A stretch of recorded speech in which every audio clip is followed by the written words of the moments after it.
Hello and good evening. Welcome to my second try at this. Welcome to another installment of what I'm calling Red Wave USA. Again, a little bit more of a conservative media approach, I guess you could call it. Just a little something, it helps me, gets me better at public speaking. It gets all my political topics out of the way so I don't have to annoy my family with them. And lets me update any viewers that we have. Kind of surprised my video actually had viewers. That was surprising to me. So here we are. I figured, the train left the station. Why not keep going in a sense, So, here we are. Try number 2. October 3rd, Friday. I know this episode's a little later. This probably won't be posted till later tonight as I'm filming it later in the evening. But we got some interesting topics today. A little more of the same, I guess you could say. We're still dealing with the government shutdown. It's day number 3 now. White House clock on the White House website still ticking. And apparently the Democrats are still not wanting to resolve anything. But we do have some more comical updates in the government shutdown, as funny as a government shutdown can be. And I will get to that a little later. And today is more of kind of just updating things. There's only so much news that you can get in a day. So that's why I think something that I'm doing is going to be more of a, kind of a 3 times a week type of thing. But I just loved filming yesterday, and I figured I just wanted to roll right into another one. So we're just kind of going through updates, I guess you could say, more of today. But like I said, comical updates out of the government shutdown from President Trump. And the ICE protests in Portland, we're going to talk a little bit more about that. There are some developments. We're going to get into that. And kind of a new topic today. I don't know if any viewers have heard the name Cam Higby, but that seems to be kind of a mainstream news story right now. And we will get into that as well. That's kind of following the whole topic of political violence that sadly seems to take center stage in conservative media, sadly. So I'm going to get into that more towards the end of the show.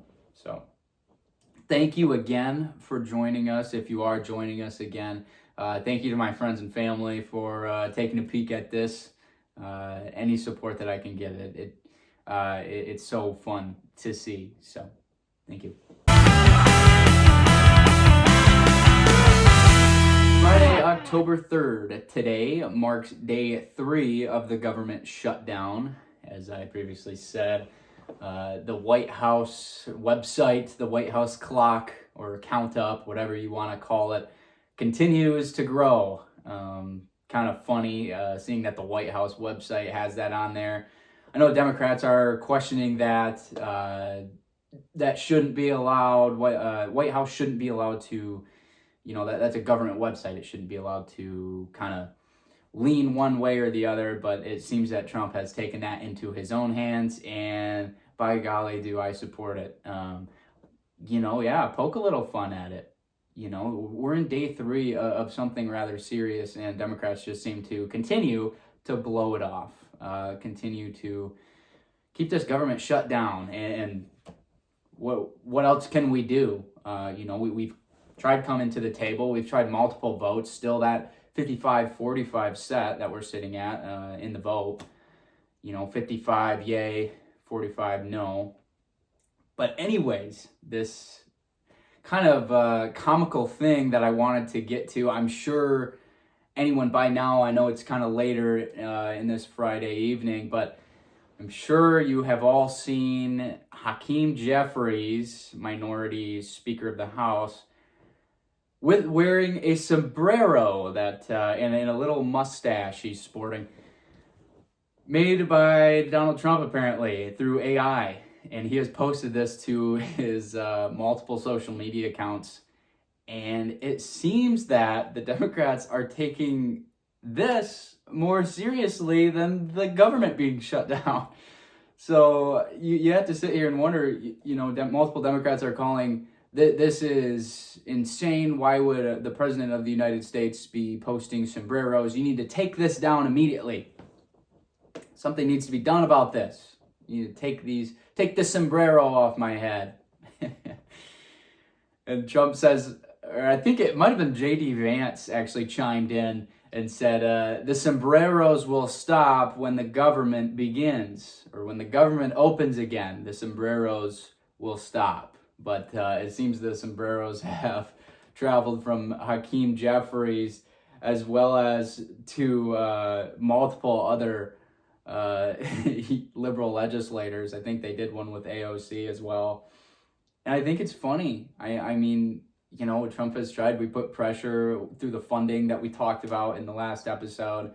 I know Trump recently mentioned that he was looking into Portland as one of the first spots to pull this funding, as we see the whole ICE protests and violence going on in Portland right now. He said that's probably the first stop of funding being pulled. But that was about it for government shutdown wise.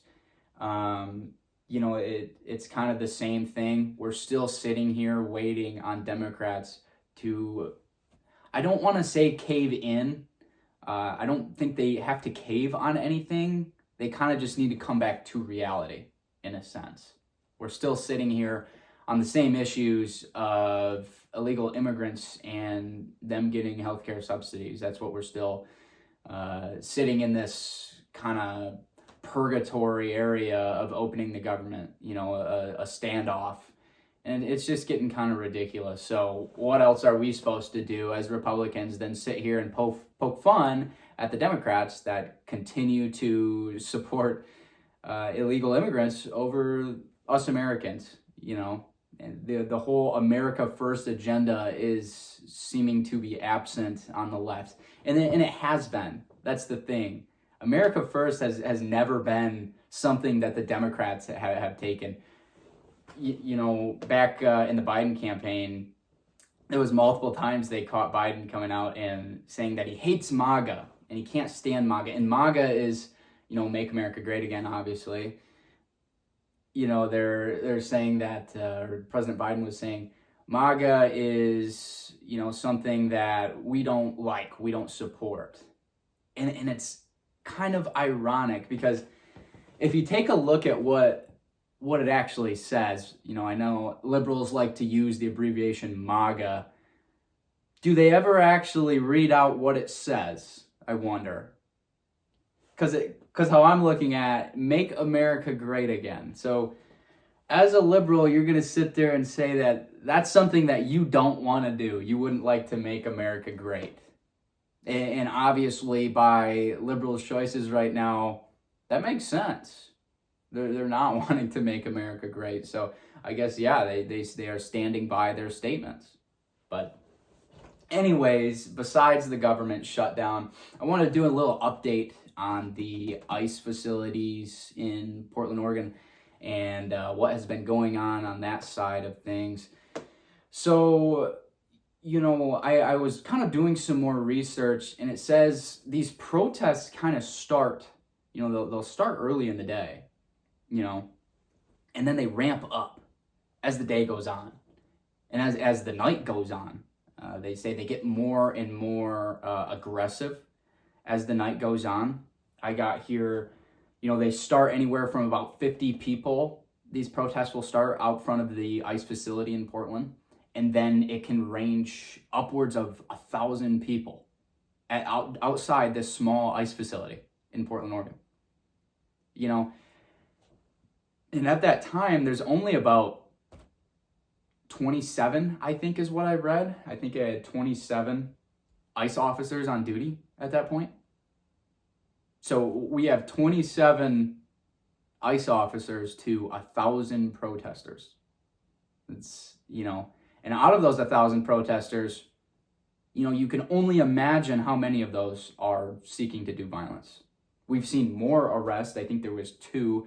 I had some screenshots. I can throw those up there. If my low budget editing, if I can figure that out, I will throw that up there, and we'll be able to see those, one of the pictures of arrests. I don't know if YouTube will allow that.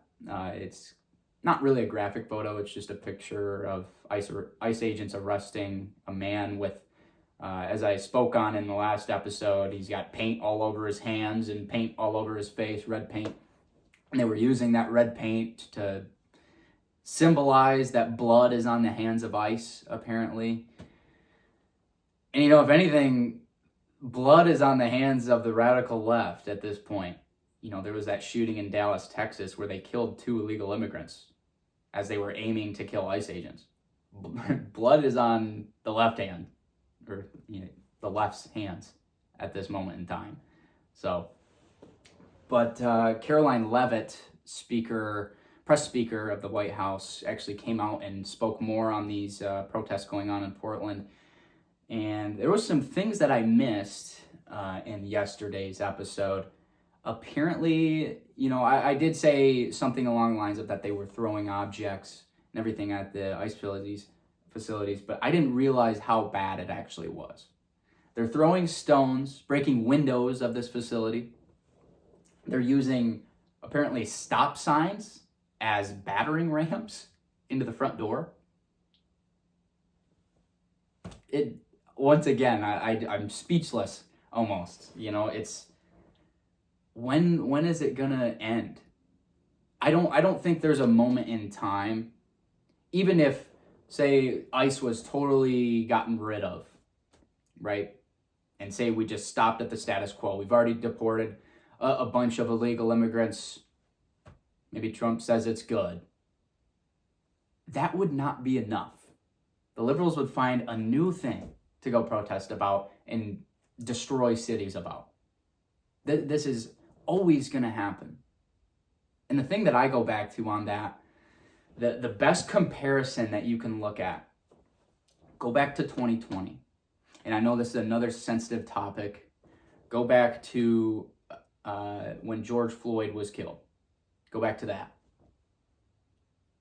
Remember in Minnesota, the protests, the looting, the fires? You saw pictures and videos coming out of Minnesota after this happened. And it was all out war. Like I said, an anarchy state almost. Right? This is what they do. They let out their anger in violent ways. Everything circles back to violence at the end of the day with the left, sadly. And I know there are peacemakers on the left. I know that. I'm not sitting here saying that every single Democrat is violent. I understand that. I have liberal friends. I do. And I know they're not violent. I know that. But you have people in this party, a majority of people in this party, that decide to take these protests and just ramp them up into destruction on the U.S. soil, destroying our own cities. But anyways, back to my point, 2020, we saw all of that. We saw Minneapolis literally on fire. Storefronts, small businesses, destroyed, looted. They take this opportunity as a time to go in and steal merchandise. Okay, now let's take this to something that happened on the right in the Charlie Kirk shooting. And we can even throw the ICE shooting in there. What happened after those? Both of those events. I didn't see any looting. I didn't see Molotov cocktails being thrown down the street. I didn't see explosives being thrown. No, you know what I saw? I saw people coming together through Christ. That's what I saw. I saw people praying for this country, for the Kirk family, for Erica Kirk, and her children. I saw people praying for the Republican Party. And you know what I also saw? I saw conservatives also praying for the left. Because we all know they need it. And it's so obvious. You can see the difference. On one side, let's burn up our cities. Let's cause hell, right? And on the other, we have let's mend things. Let's become whole again, right? Let's come together and get through this together as human beings. You know, we're not burning down cities. No, we're filling up NFL football stadiums. Yeah, NFL football stadiums. I don't know how much the Arizona stadium that they held the memorial in, I don't know how much that holds, but it was sold out. You know, Trump said in his speech at that memorial, hey, for some of you that have been here most of the day, there's tens of thousands of more people outside wanting to see this. If you've had your fair share, please give up your seat, let some other people come inside. That's what we do. We come together in times like this. You know, times when we're emotional, we use that to uplift, not destroy. But anyways, I know I went off on a little bit of a tangent. I tend to get rather, influenced on these things. They kind of rile me up. But so anyways, back to Caroline Leavitt's statement, press secretary coming out of the White House. She said there was explosives actually being thrown. And I said stop signs being used as a battering ram at the front door. Barricades being used at the driveway of the ICE facilities, not allowing them to leave. Essentially trapping them at this ICE facility. I know if I was an ICE agent and I'm seeing explosives being thrown at the building, them trying to break in through the front door with a stop sign, who knows where they got it, some random street sign they just went and grabbed. More government property. Let's take government property and destroy more government property with it. There's not much common sense going on. And that makes sense. As Republicans, we are the party of common sense. But anyways, obviously more arrests coming outside. Oh, I also have a photo as well. I'm going to pop up there. They put up a guillotine. It's a new strategy the left is trying. They put up, it's like the, old 1700s guillotine, like the French Revolution style guillotine. They put it in the front of the ICE facility. The meaning of it, I couldn't tell you. I don't have a liberal mind, so I don't know the significance of putting a guillotine outside of the ICE facility. I couldn't tell you. It's more or less funny again, but this is what we're dealing with. And this is why Trump is trying to send the National Guard in there. Obviously, still dealing with some legality issues. The governor of Oregon is pushing back, saying they don't need the National Guard. It's obvious. You do need the National Guard. Portland is in a state of anarchy, and something needs to be done. And more coming out of that. I know more mainstream media that has kind of posted on this already, but apparently another left strategy to stopping ICE or putting ICE in danger, as I see it, they're doxing ICE. I guess that's the word. And as I know, doxing is kind of a strategy to completely, humiliate an individual, one, and to just leak everything about this person to the left. More or less a threat, in my opinion. But they're doxing ICE agents now. The ICE agents, they wear helmets and masks and everything, and it's a tough time in our country right now to be an ICE agent, as we can see by these protests. The left is scary at this moment in time. So as an ICE agent, when someone is leaking your home address, your full name, your family's name, your wife and kids' name.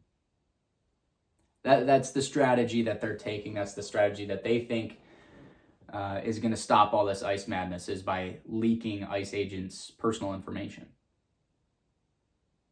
Again, speechless. Just like I don't understand destroying property and setting fires to cities, I don't understand doxing ICE agents either, apparently. So that's where we're at in the ICE facilities situation. Portland continues to be a hot area of media right now.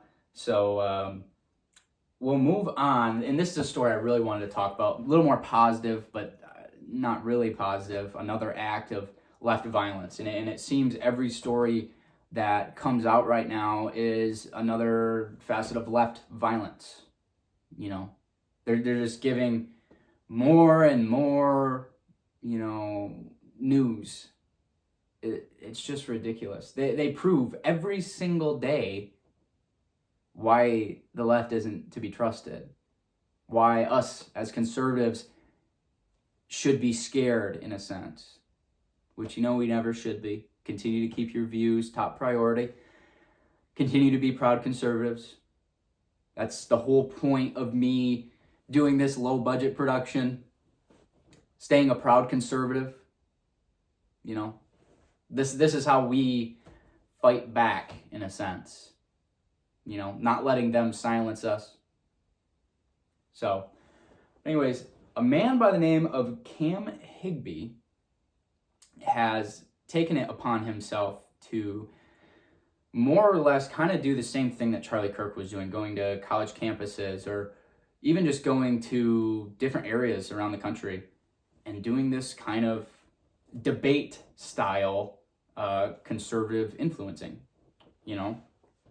And so, and he was actually the story, I know I referred to this in last episode, I believe I did, where a couple of, kind of startup, Charlie Kirk people were chased off of a campus, a historically black college campus. It was in Tennessee. I don't know the exact name of the college, but they were chased off by hundreds and hundreds of students, yelling at them, throwing things at them. This was Cam Higby's team. But anyway, so he was actually in DC at Union Station, and he had set up the whole table with the signs and everything. Please come debate me. I'll give you a voice, give you a mic, and we'll sit here and have a civil conversation. Because you know what? That's what we can do in America. We can have civil conversations. I'm able to do this because that's America. But again, what do you think the left has to say about that? Obviously, they showed their disliking to that with Charlie Kirk and what they did to him. And now we have another story. Cam Higby was doing the same thing, Union Station, Washington, D.C., and as he was attacked by another leftist. Apparently, the story says she came on to, it started out, she was very aggressive towards him in his views, as most leftists are. But she started out kind of just being very aggressive and hostile towards him. That is when she decided to attack him, in a sense. Started hitting him, pushed him over in his chair that he was sitting in as he fell back onto concrete. And little did she know, Cam Higby had a trick up his sleeve. And he doused her in the face with pepper spray. Again, let's look at this. He was attacked first by a radical leftist. So what do we call this? We call this self-defense. And for too long, for very, very long, leftists have been doing this whole violent thing, and whether that be verbal abuse or actual assault or battery in this sense. And they've gotten away with it because us as Republicans, we're mature. And we knew, okay, we're not giving into your political violence. We're going to be the bigger person here. I'm not going to assault you back. even though that's legal and that's called self-defense. I'm not going to do that because I'm, in a sense, I'm grown. As a conservative, we're grown. We're mature. We're not going to give in to what you're trying to pursue here. That's not the case anymore. It's been too long. And I've seen a lot of conservative media members on this same kind of wavelength. We're being assaulted, battered. It's time that we fight back. I've seen, as I just said, multiple Republican media members are saying, hey, this doesn't fly anymore. We're sick of being beaten, assaulted, anything in the book. We're sick of it. And we need to let the left know that it's not acceptable anymore. And so by this, Cam Higby, he came out in a later statement saying, I always carry pepper spray. Apparently she didn't know that, And that immediately stopped her, Obviously anybody getting hit with mace to the face is going to usually stop what they're doing, This is what we have to do, apparently, now to get through the heads of the left. Obviously, us as conservative members repeating it over and over, please stop with the political violence. Please don't assault our Republican media members. Please don't do that. Or Republican legislators, let's not do that. Please stop. Words are enough. They aren't enough anymore, apparently. That's where we sit. So I guess it's time to take a stand at this point in time. In self-defense, of course. Obviously, we're not promoting for things like us being the agitators, but, I tell you what, if I'm walking down the street and I'm going to an event or something, or I'm wearing a hat like that, and someone comes up and punches me or throws something at me, threatening my safety, I'm sorry, but something's going to be done about that. I have a right as an American to defend myself, and that's just what's going to happen. Because for too long, we've been trampled over by the left. It happens every day. I'm sitting here reporting a day later, and we have more and more violent left stories to give. It's getting ridiculous. This is, again, this is what it's come to. We're gonna stand up with not only our voices, but if you attack us, we're gonna defend ourselves.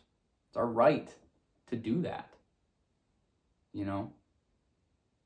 So anyways, I know kind of a shorter episode today, still kind of working on this. I didn't really think about everything that went into editing and, all that goes into posting stuff like this. I didn't even think I was going to post it, but here we are on attempt number 2 or episode 2, whatever we want to call it. And, just remember, I'm still very new at this. I'm trying my best here. Low budget production. This is all done off of, obviously I don't have a mic or anything, but you know what? I'm trying.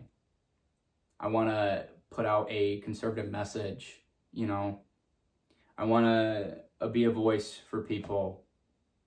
And again, how I like to end off these kind of episodes is, like I said, don't be scared to be conservative.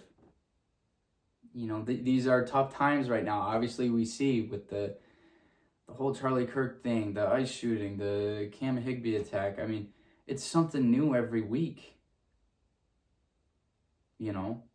That's where we're at. But again, don't let that deter you from making your voice heard as a conservative. Because that's their whole kind of plan. They think the more that they attack our views, attack us, the more that they do that, maybe we'll quiet down. Maybe our voice will be silenced, right?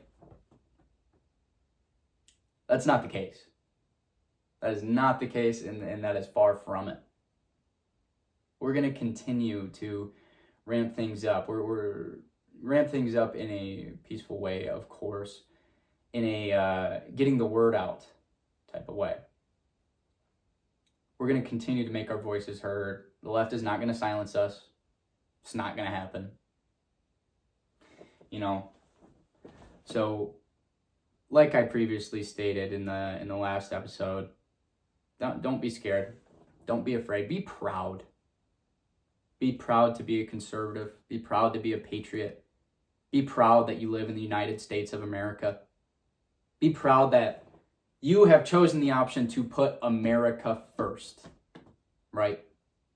And I know there's a lot of Republican media members that, claim that phrase, but I think together we all push that narrative. We want America to be first. We want America to be first in everything. America is number one. It always has been. And I'll never think different. You don't know how proud I am to be able to sit here and do things like this. Speak my political opinion, because there's a lot of countries where you're not allowed to do that. And that's what the left is trying to do, apparently, from what I see. But I'm proud to be a conservative. I'm proud to be an American. And I'm proud to be putting America first. And you should be too. So again, thank you for tuning in. I know right now we have a small audience, and who knows out of that small audience who aligns with the views. But if you do, I'm going to continue to try and do this as much as I can. I enjoy it. I really do. It makes me feel good to do something for my party, to do something for my country in this small aspect that I do it in. But anyways, have a great weekend. Enjoy your weekend. Do something fun. And again, stay proud to be a conservative. Thank you, and good night.